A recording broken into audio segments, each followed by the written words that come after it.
Maing buntag. Yes, yes, ay. One Pac-Man party list.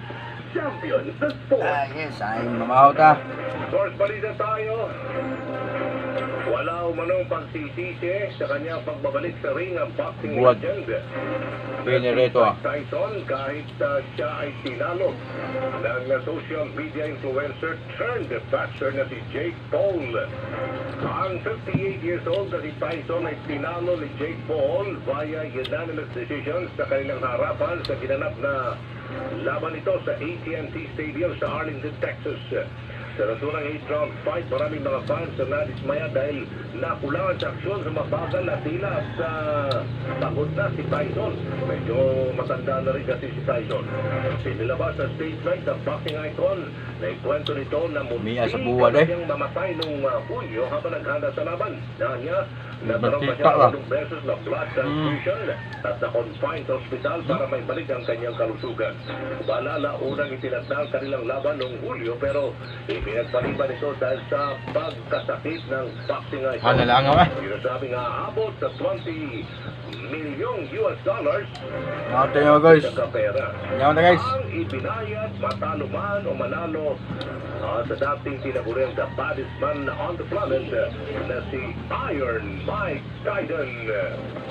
Kung gibalib na naman. News was brought to you Ba- by kamalapit One pa. Pac-Man Party List. Champion sa sport.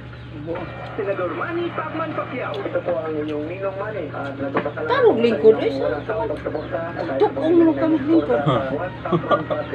One Pacman Party List. Champion sa sport. May tabon.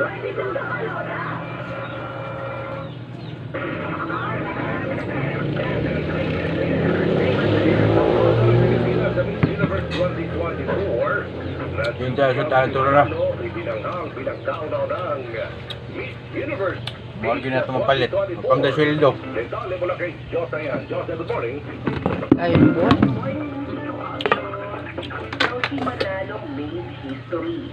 Ito ay kahit nabigumang makuha ng pambato ng Pilipinas na si Chelsea Manalo ang corona bilang Miss Universe 2024 ay may nasungkit pa rin siyang parangal para sa Pilipinas.